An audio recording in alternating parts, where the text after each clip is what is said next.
I'm going to show you how to selectively edit color. I'll show you a couple of different ways to do it.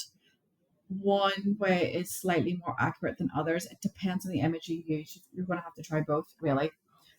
So open your image in Photoshop. You guys know how to do that. File, open, select your image.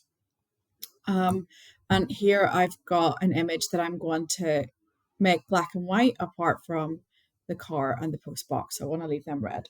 So when you open a new image, press Ctrl and J so that if you make any adjustments, instead of having to reopen the image again, we can just drag the layer that we don't want down to the bin. So Ctrl J duplicates the layer. And then this is quite a simple, straightforward way to selectively edit color. Go to adjustment layers down here and go to hue saturation. All right. Now bring the saturation slider the whole way down. And then we want to select brush over here. I've already got brush. So the black brush color reveals what's underneath and the white conceals what's underneath. So we've got white and we want black. So you can either click on this little arrow to change it from black to white, or you can press D to reset, and then X on your keyboard cycles between black and white. We want black. We can also change the size of the brush by using the square bracket keys. So the big square bracket key makes it bigger, and this or the right square bracket key makes it bigger, and the left square bracket key makes it smaller. We also want to make sure that we've got a nice soft brush. So this looks like a soft brush. Hardness is down to 0. It just means that we won't have any stripes of color. So then you're just going to paint over the bit that you don't want the black and white mask or the saturation mask to apply to, just like this. And then we've got this bit over here. Now I've went outside my shapes, so I'm going to zoom in. So Control and plus. And then I'm going to press X to change from black to white. And I'm going to reduce the size of my brush. And I'm just going to paint over this, the grass as went. And now I need to change again because I got to get this red back in the car.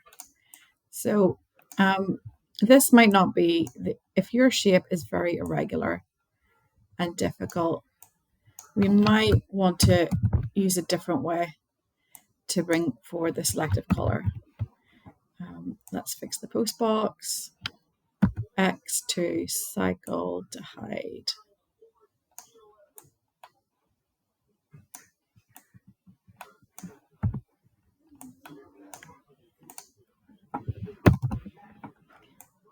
Okay.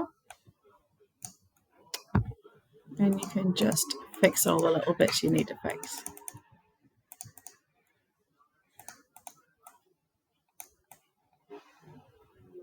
Okay, I am relatively happy with that.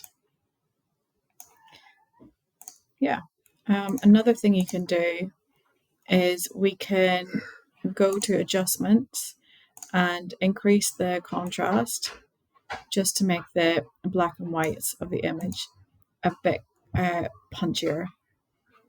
You obviously can do this in curves as well. If we make it slightly S-shaped, it should increase the contrast. Then I can see other little bits here that I need to fix. So I'm going to go back to hue and saturation, zoom in, and just paint over this to get it black and white.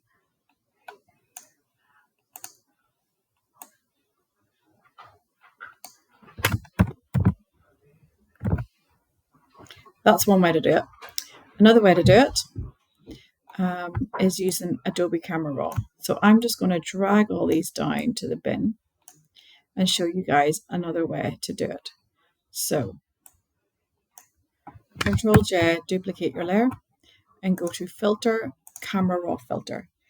Depending on which kind of image you've got, this might be a more accurate way to do it. I'm just going to quickly check that we're recording. I think we are. Okay, so in Adobe Camera Raw, we're going to go to masks, which is this dotted circle here. And the only red in my image is the car and the post box. So we could go to range and color range and just click and drag a bit of the red color. And it's highlighted the bits that I'm going to apply my adjustments to green. You can turn that off. Okay, so now I'm going to scroll down, and everything that I do now is only going to apply to the red bit of the car.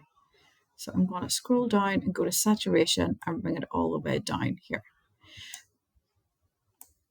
Now, I know that we need the background and not the car, but bear with me. So I'm going to bring saturation the whole way down, and I can still see some bits of red. So I'm going to go to add and use a brush. Okay. And then I'm just going to, same thing, brackets, make it bigger. I'm just going to paint in the bits that it didn't apply to.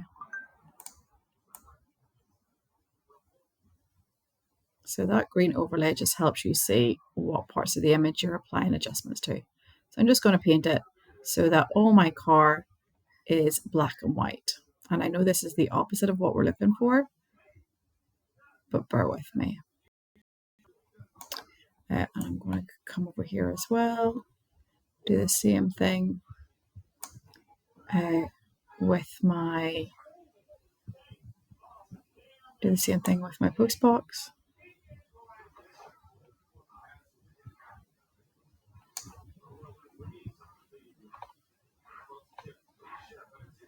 Okay, I'm happy with that. So then you want to go here where the mask is and press the three little dots and go to invert mask. So what this has done is inverted everything. So it's brought the color up here and made everything else black and white. So now let's scroll down. Let's increase the contrast of the background just to make it punchier, a bit more like Nico Goodden's work. I'm going to bring highlights up, shadows down, whites up slightly, blacks down. Makes it nice and dramatic. Let's bring clarity up ever so slightly.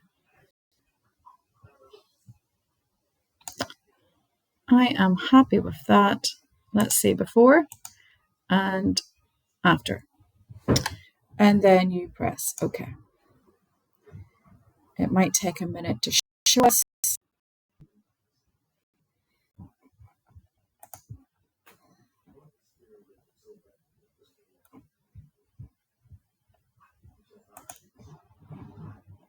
It's taking a minute. There we go.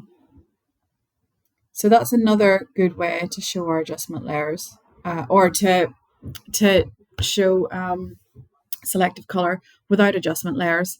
And some, depending on the image, it might be slightly more accurate because I don't have to go around every single edge and check that it's all okay.